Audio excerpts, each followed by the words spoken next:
दोस्तों सबसे पहले आप इस वीडियो को लाइक कर दीजिए क्योंकि बाद में आप लाइक करना भूल जाते हैं, तो प्लीज वीडियो को टक से लाइक कर दें। दोस्तों आज हम आपको बताने वाले हैं सूर्य देव को जल चढ़ाते समय आपको कुछ गलतियां नहीं करनी चाहिए। दोस्तों सूर्य आदि है, सूर्य अनंत है, सूर्य प्रमुख ईश्वर है, सूर्य प्रमुख ग्रह है और सूर्य सभी ग्रहों का स्वामी है। दोस्तों जब हमारी कुंडली के अंदर सूर्य ग्रह का सबसे मजबूत स्थिति के अंदर होता है तो समझ लीजिए कोई भी आपका बाल बांका नहीं कर पाएगा। और सूर्य देव की असीम कृपा जब आपके ऊपर होगी तो समझ लीजिए आप प्रकृति साक्षात आपके साथ होगी। प्रकृति की वजह से आप कभी भी पीछे मुड़कर नहीं देखेंगे। निश्चित तौर पर आपकी हर क्षेत्र हर कार्य के अंदर जीत होगी।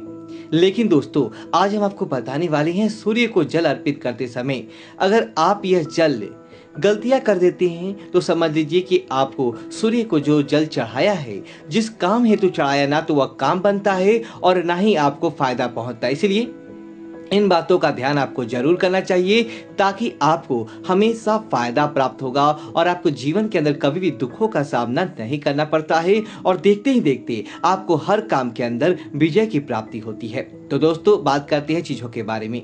दोस्तों सबसे पहली इस बात का ध्यान रखिए कि सूर्य देव को सुबह 8-9 बजे के बाद जल नहीं चढ़ाना चाहिए। सूर्य देव को सुबह जल अर्पित करने का ब्रह्म मुहूर्त अच्छा मुहूर्त होता है, अर्थात कि सुबह 3 से लेकर 5 बजे। लेकिन आपकी आदत नहीं हो तो 8-9 बजे से पहले पहले भगवान सूर्य देव को जल अर्पित कर दे ताकि किसी प्रकार का नुकसान या व्यवधान आपकी कुंडली के अंदर ना देखने को मिले। और दूसरा दोस्तों हमेशा सूर्य देव को पूर्व दिशा की तरफ मुख करके ही जल अर्पित करना चाहिए। कई बार क्या होता है कि बादल छाए रहते हैं और सूर्य देव हमें दिखाई नहीं देते, तो हम किसी भी दिशा की तरफ जहां प्रकाश दिखाई देता है वहां पर जल अर्पित कर देते हैं। ऐसी गलती आपको भूल कर भी नहीं करनी चाहिए। आपको जल हमेशा पूर्व दिशा की तरफ ही चढ़ाना चाहिए। इसी तरह दोस्तों इस बात का ध्यान रखें जो भगवान सूर्य देव को आप जल अर्पित करें उस जल के छींटे आपको अपने पैरों पर नहीं पड़ने चाहिए। कई लोग क्या करते हैं जल अर्पित करते हैं और के छींटे अपने पैरों पर ही गिरते हैं। दोस्तों शरीर पर कहीं पे गिर जाए लेकिन आप पैरों पर अगर वह छींटे गिर जाते हैं तो इसका मतलब है दरिद्रता आपके पैरों के माध्यम से आपके शरीर के अंदर प्रवेश कर जाएगी।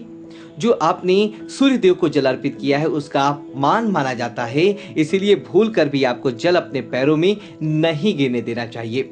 दोस्तों आज का वक्त बड़ा ही फैशन का दौर है।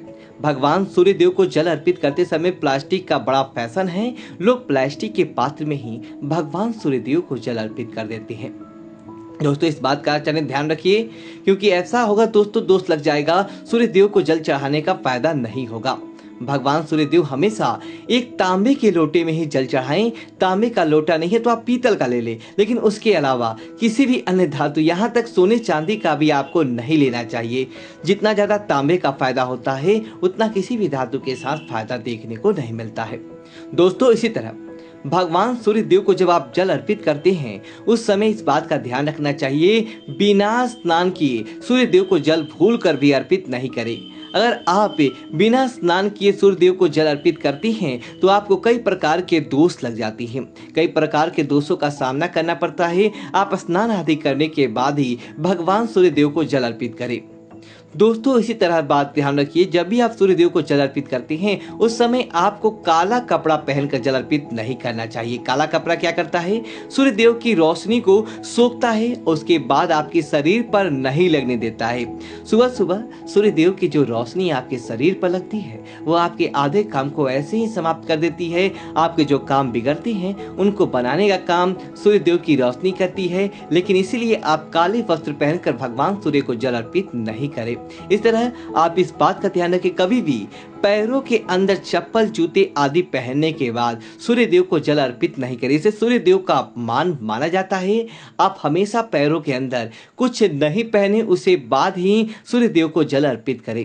दोस्तों इसी तरह इस बात का ध्यान रखिए जिस दिन आप सूर्य देव को जल अर्पित करें, विशेष तौर से रविवार के दिन तो आपको अर्पित करना ही करना है। बाकी 7 दिन 6 दिन आप करें या ना करें, लेकिन रविवार के दिन को कभी भी आप खाली नहीं जाने दें, क्योंकि अगर आप रविवार के दिन रेगुलर जल अर्पित किया तो दोस्तों आपको इतना फायदा प्राप्त होगा जिसकी आपने कल्पना भी नहीं कर पाएंगे। दूसरा, इस बात का ध्यान रखिए, रविवार के दिन आपको जब सूर्य देव को जल अर्पित करते हैं उस दिन आपको मांस मदिरा का सेवन नहीं करना चाहिए। उस दिन आपको लाल रंग की वस्तुएं ना तो खरीदनी चाहिए ना ही खानी चाहिए, और अपने घर के अंदर लाल मसूर की दाल भी नहीं बनाएं। दोस्तों उम्मीद है कि आपको जानकारी अच्छी लगी तो वीडियो को लाइक करें, कमेंट बॉक्स में जय श्री राम लिखिए और हमारे चैनल को सब्सक्राइब करें। धन्यवाद दोस्तों।